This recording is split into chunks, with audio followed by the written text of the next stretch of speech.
안녕하세요. 구명모 법무사입니다. 만약 개인회생을 앞두고 있다면 통장의 잔고는 미리 비워두시는 것이 좋거든요.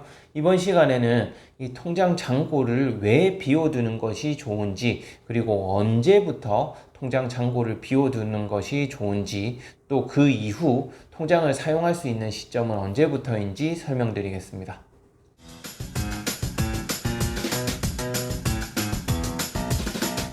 통장의 잔고를 미리 비워두는 것이 좋은 계좌들이 있습니다. 그 계좌에 대해서 설명을 드릴게요. 우선 자동이체가 걸려있는 계좌는 미리 비워두시는 것이 좋아요. 자동이체가 걸려있다라고 하면 공과금이 자동이체가 걸려있는 그런 계좌는 당연히 잔고를 비우면 안 되겠죠. 왜냐하면 세금이나 공과금은 계속 납부를 해야 되거든요. 회생한다 그래서 이 공과금을 납부하지 않아도 상관없는 건 아니기 때문에 반드시 공과금 납부하는 계좌의 잔고는 비우시면 안 되고요. 제가 계좌 잔고를 비우라고 하는 것은 대출금이나 카드 대금의 자동이체가 걸려있는 계좌 있죠? 그 계좌의 잔고는 비워두라는 거예요. 그러면 이 계좌 잔고를 비우면 연체가 되는 거 아닌가? 맞습니다. 연체를 하라는 거예요.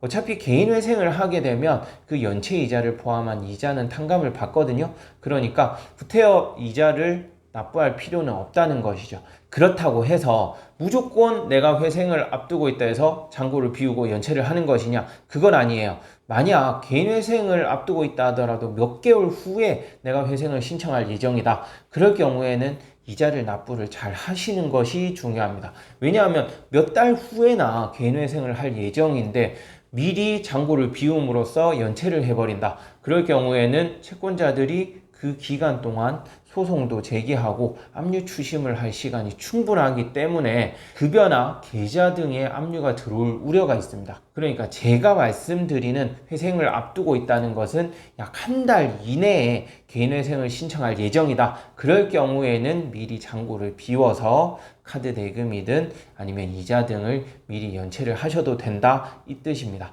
그렇다고 해서 모든 대출금에 대한 이자를 연체해도 되는 것은 아니에요. 만약 3개월 이내에 대출금이 있는 경우에는 그 대출금에 대한 이자만큼은 반드시 3회 이상을 납부를 해야 합니다.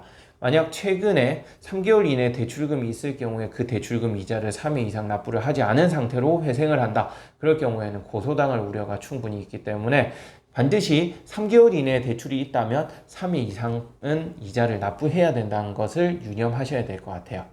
그리고 반드시 잔고를 비워야 할 계좌가 있는데요. 그 계좌는 대출을 받은 은행에 있는 계좌입니다. 쉽게 설명드리자면 내가 신한은행에 대출을 받았어요. 그런데 내가 신한은행 계좌를 사용하고 있다. 그럴 경우에는 이 은행 계좌는 잔고를 반드시 비우셔야 됩니다. 왜냐하면 미리 비워두지 않으면요, 개인회생을 신청하는 순간 은행에선 그 통장에 있는 돈을 빼가 버려요. 상계라는 것인데요. 상계 처리는 쉽게 설명드리자면 내가 신한은행에서 돈을 빌린 게 있으니까 갚아야 할 금액이 있죠.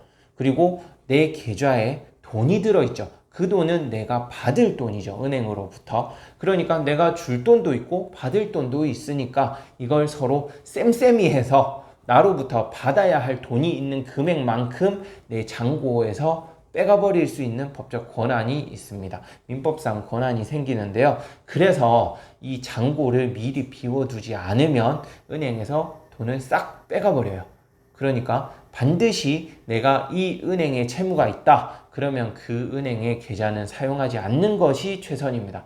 간혹 회사에서 특정 은행의 계좌만 급여 계좌로 사용할 수 있는 그런 회사들이 있거든요. 종종 있는데요. 그럴 경우에는 어쩔 수 없어요. 미리 잔고는 비워뒀다가 급여가 들어오는 시점을 계산해서 금지 명령을 발령받은 이후에는 상계 처리를 할 수 없기 때문에 그 시점을 미리 계산해서 적절한 시기에 개인회생을 접수하고 금지명령을 발령받도록 그렇게 계획을 짜서 회생을 진행해야 되는데, 이러한 부분에 대해서는 워낙 좀 복잡한 부분이기 때문에 전문가와 상담을 통해서 미리 확인해서 전문가에게 맡기면 알아서 잘 처리를 해줄 거니까 전문가와 상담을 통해서 확인을 해보시기를 바랍니다. 그렇다면 이 통장은 언제부터 자유롭게 사용할 수 있는 것이냐?